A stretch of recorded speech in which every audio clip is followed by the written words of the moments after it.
Hello and welcome to Rowing IT Solutions Top of Mind. My name is Steve Ricketts. I'm Director of Technical Services. Today we're going to be talking about how to do a live event in Microsoft Teams. Our last episode we just talked about doing a general meeting in Microsoft Teams.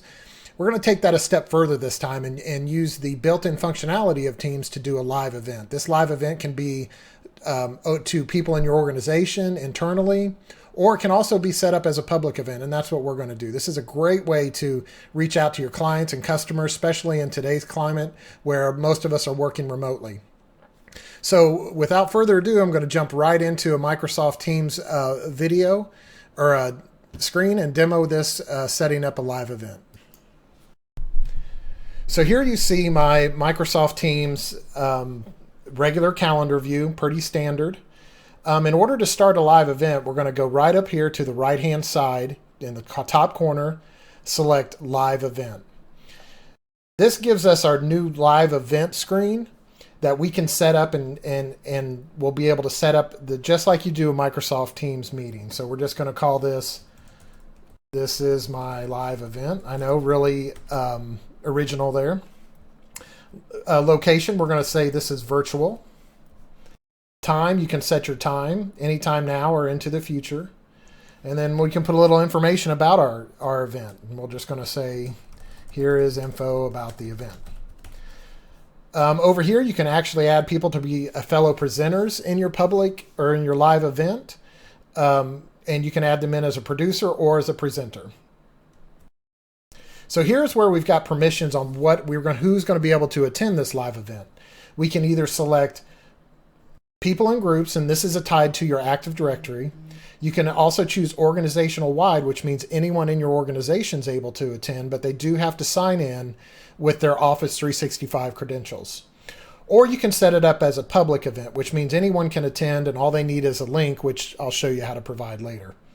Down here is how you produce the event, and we're going to use Teams. You have some settings here, recordings, captions, an engagement report, which is a nice report to follow up on afterwards. It contains all your questions and answers, chat, anything that was shared during the live event.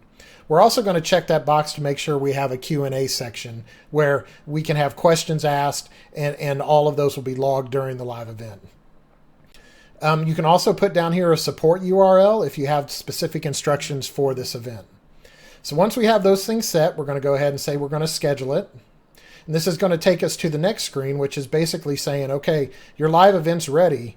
What do you want to do? Here's where we get the link, right? So if you hover over that, you can copy this link or click on this link and it'll copy it automatically to your clipboard, which then you can send an email out to your audience and who you want to participate in this live event.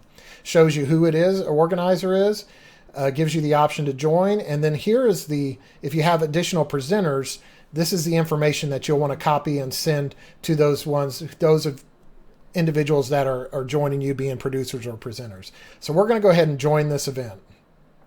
So as you can see, here I am. We are going to join this in just like a Microsoft Teams meeting. Very simple. Not much else to it. You still got your same settings for microphone and camera on and off. So we're going to go ahead and click join, just as if we're joining a regular meeting. You can see it popped in a fancy little background there for me. So here we are. We're actually in the live event now. And you can see we've got a couple things here that's a little bit different than a Microsoft Teams meeting. We've got this area up here that says we're pre-live, which means we're just kind of in the planning stages. Over here, we have the ability to open our Q&A, and we can say, post your questions here. And that means so as participants post questions, we can publish them and they can be seen by the entire group. Here's where we can take meeting notes, and you can divide these notes into sections and action items that you can address after the meeting or the event. Here's a meeting chat that you can share with participants or only internally. And then finally, here's all your participants. Really popular meeting. I'm the only one in it right now. So let's go ahead and say we're ready to start the event. So this down here is what I call our work pane, and you can see you is listed down there as the only box we have available. But let's say we're going to share a PowerPoint presentation during this live event. So I'm going to click the share button, and it's going to show the things that I have open, and I just happen to have a PowerPoint presentation here ready to go. So we're going to put that, click back into the meeting, and you can see now down here in our content, we have this available. So we have these two boxes. We have the live event and we have a queue box. Live event is basically the batter on bat. That's who's up at the plate. The queue box you can kind of think of as who's on deck, ready to swing next. So I'm going to start the event by putting myself in the queue.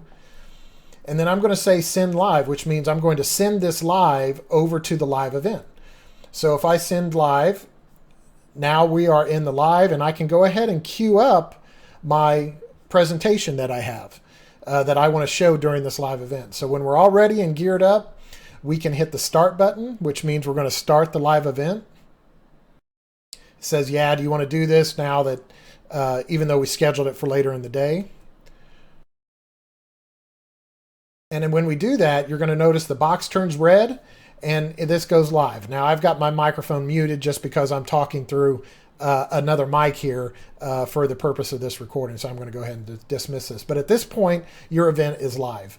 And let's say, okay, we talk, we introduce ourselves, we're going through our live event, and we want to take this content that we have queued up.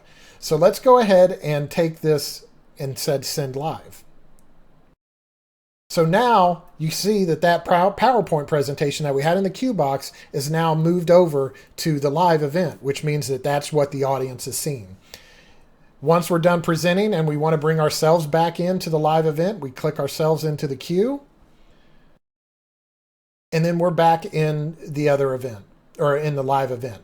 So that's easily how you can do a live event, and you can load this up with other content, Word, Excel, anything that you have open on your desktop. You can queue up and show and produce and send to your live audience in a live event.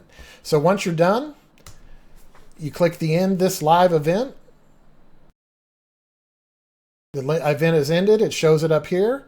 And then you can just simply leave, and then you can have access to those resources that were generated during that live event. So I'm going to switch back over here to this other camera, and we'll wrap things up. So hopefully you were able to see how easy it is to do a live event in Microsoft Teams. Very user-friendly, very easy, and not much different than just doing a standard Microsoft Teams meeting. Hope you have found this helpful. You can reach us at www.rowing.com or follow us on Facebook, Twitter, YouTube, or LinkedIn. Thanks for attending. Have a great day.